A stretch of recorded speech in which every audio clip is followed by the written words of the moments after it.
Hello friends, welcome to my channel. இன்றைக்கி வீடியோவில் நம்ம என்ன செய்ய போகிறோம்னா, ஒரு நியூ டிஷ் பன்னீர் பட்டர் சிக்கன் க்ரீன் மசாலா. இந்தமாரி ஒரு டிஷ் வேறு எங்கேயுமே நீங்கள் கேள்விப்பட மாட்டீங்க. ஏன்னா இது நானே உருவாக்குனது. ஸோ அந்த டிஷ் எப்படி பண்ணுறதுன்னு பார்த்துருவோம். அதுக்கு நான் வந்து ஒரு 3 ஸ்பூன் எண்ணெய், அப்புறம் ஒரு 50 கிராமுக்கு பட்டர். ஏன்னா இது பட்டரில் தான் நல்லா ரோஸ்ட் ஆகணும். அப்போ தான் இந்த குழம்பு நல்ல ஒரு ஃப்ளேவர் கொடுக்கும். ஸோ பட்டர் நல்லா இதுவாக உருகியாக வரும்போது நம்ம என்ன பண்ணணும்னா, ஒரு 2 மீடியம் சைஸ் வெங்காயத்தை நல்லா பொடிசாக நறுக்கி இதில் ஆட் பண்ணிக்கலாம். இதுக்கு நான் வந்து ஒரு 1 kg சிக்கன் எடுத்திருக்கேன். ஒரு 250 கிராமுக்கு பன்னீர் எடுத்திருக்கேன். ஒரு 1.5 ஸ்பூன் கல் உப்பு போட்டு நல்லா மிக்ஸ் பண்ணிக்கலாம். இந்த கேப்பில் நம்ம என்ன பண்ணலாம்னா, ஒரு வெங்காயம், 4 பச்சை மிளகா, கொஞ்சோண்டு கொத்தமல்லி, கொஞ்சோண்டு புதினா,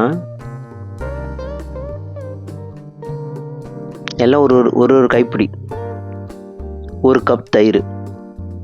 ஸோ இது எல்லாத்தையும் நல்லா அரைச்சி எடுத்துக்கலாம்.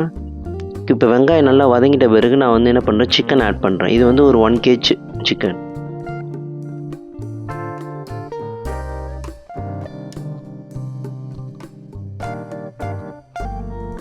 சிக்கனும் வெங்காயமும் அந்த பட்டரில் வதங்கும் போது அது ஒரு நல்ல ஃப்ளேவர் கொடுக்கும். கொஞ்சோண்டு மஞ்சத்தூள், 1.5 ஸ்பூன் இஞ்சி பூண்டு பேஸ்ட்டு.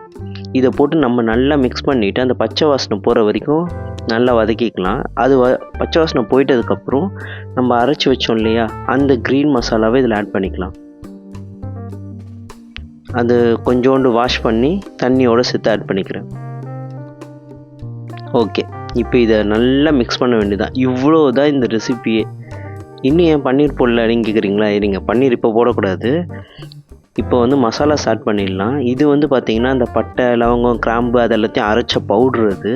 அது வந்து வீட்டு மிளகாத்தூள் 1 ஸ்பூனு, அப்புறம் 1/4 ஸ்பூனுக்கு கரம் மசாலா. இது எல்லாத்தையுமே போட்டு நல்லா மிக்ஸ் பண்ணி கொடுத்துக்கோங்க. இதுக்கு நம்ம தக்காளி ஆட் பண்ணணுன்னு அவசியம் இல்லை. இப்போ நம்ம மூடி வச்சிடலாம். ஒரு 5 மினிட்ஸ் இது நல்லா கொதிக்கணும்.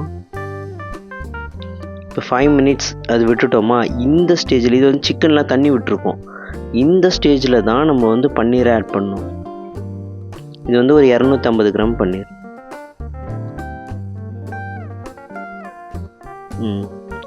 இந்த ஸ்டேஜில் இதை ஆட் பண்ணால் போதும். ஆட் பண்ணிவிட்டு இதை நல்லா ஒரு தடவை மிக்ஸ் பண்ணி கொடுத்துக்கோங்க. மிக்ஸ் பண்ணி கொடுத்துட்டு ஜஸ்ட் ஒரு 10 மினிட்ஸ் நீங்கள் அந்த குக்கரை மூடி வச்சிங்கன்னா போதும். விசில்லாம் வைக்கணும்னு அவசியமே இல்லை.